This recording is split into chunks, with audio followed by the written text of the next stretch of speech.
Hey everybody, Ain1 here. Wow, the last few weeks were really busy. But I'm not giving up on my just established monthly release schedule so easily.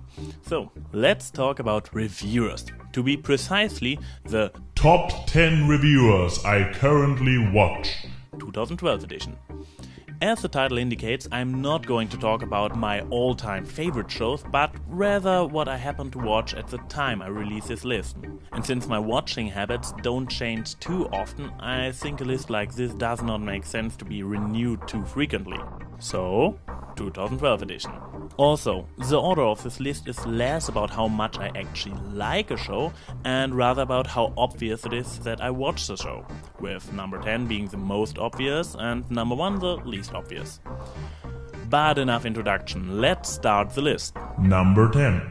This spot is actually a bit crowded because it's reserved for the reviewers I already reviewed, namely Linkara, Angry Joe and Jim Sterling. I guess it comes to you as no surprise that the first shows I reviewed are shows I watch anyways. After all, right now I'm producing my videos just for fun and don't earn any money with them. To go a bit into detail about each of them. Atop the Fourth Wall was, besides the Nostalgia Critic, one of the first shows on thatguywiththeglasses.com I picked up when I discovered the site. And it is actually the only big long-running show on the site I have seen every single episode of. Yes, there are one or two nostalgic reviews I haven't seen up until now. Moving on to Angry Joe. I just enjoy seeing him on the screen and going nuts with his special effects. I also like his enthusiasm. You really feel that he is enjoying the hell out of what he's doing. And for Jim Sterling, these 5-minute reviews are a format I really like in general.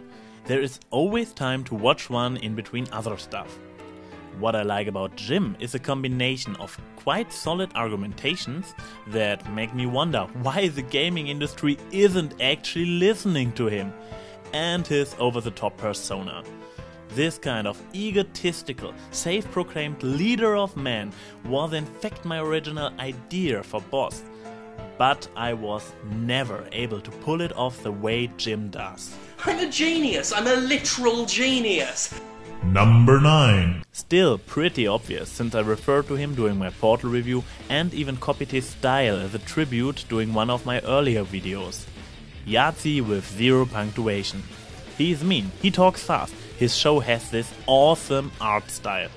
How could I not love him? Number 8. Total Biscuit's WTF is videos. I put him rather low on the list since he is pretty popular on YouTube and the chances are that you already guessed that I might follow him. And well, I do. I'm a big fan of indie games, and while there are a lot of reviewers covering every last AAA game being released, TB is my go-to person when I want some insights on a new indie title I discovered on Steam. Deal with it. Number 7. Radio Dead Air's Nash. Besides his hair-growing endurance, I really enjoy his two shows he is popular for on thatguywiththeglasses.com. I am always thankful for some good classic Doctor Who reviews, since I live in a country where the classic Doctor Who never was really popular, so I only got to know the series after the reboot. And of course, What the Fuck is Wrong with You? For those of you who don't know this series, I wasn't swearing. I just told you the name of the show, in which Nash reviews newspaper articles. Yes, this show does exist. And it's hilarious. Number 6. I happen to like a person who also does like Nash very much. Even so, in a quite different way than I do. I am just a fan watching his shows. She, on the other hand, is his girlfriend. I am talking about Channel Awesome contributor and host of her very own anime review show, Jeizo Otaku. Why do I like her?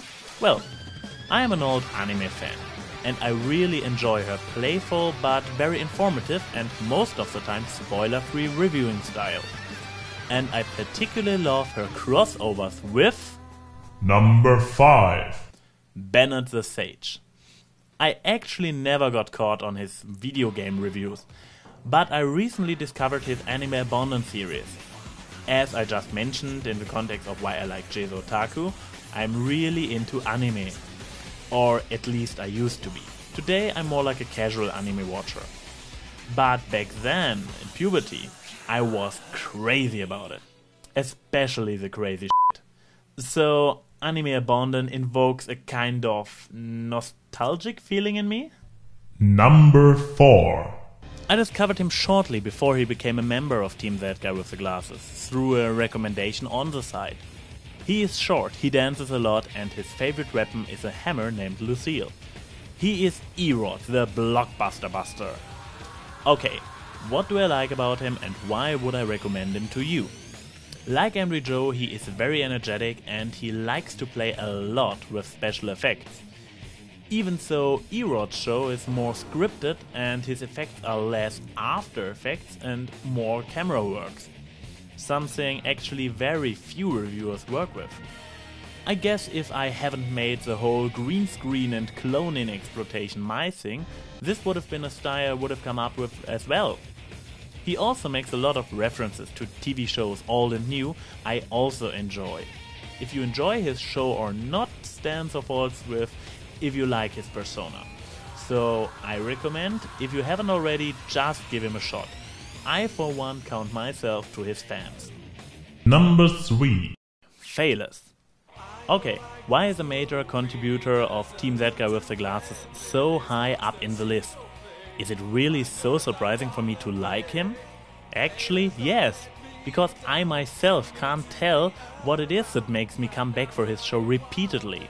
I only can guess it's its cynical nature I can relate to so much.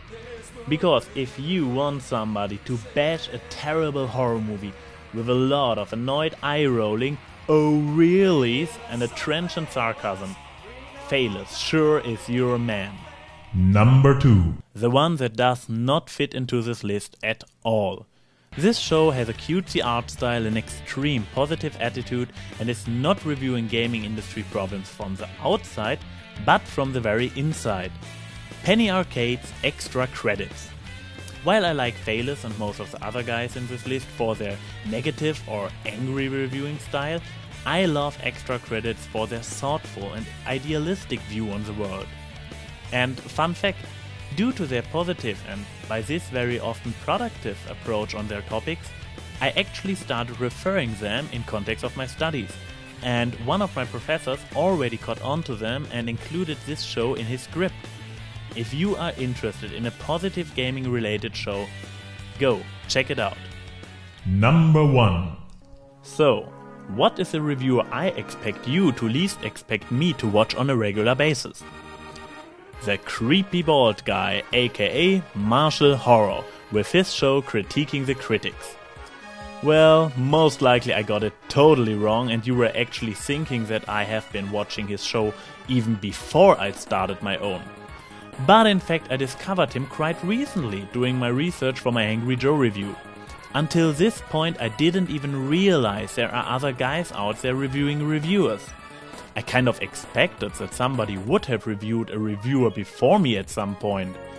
But I wasn't aware that there are quite a few doing this on a regular basis and most of them a lot longer than me.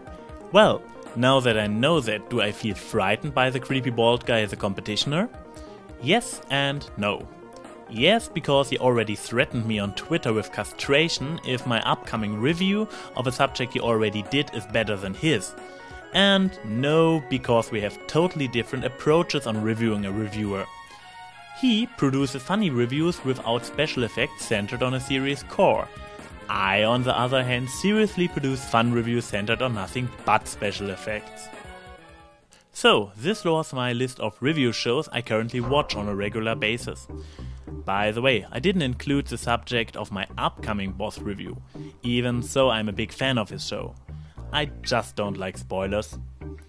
At this point I have absolutely no idea if this list was in any way interesting for you. So please let me know through the comments or the voting system.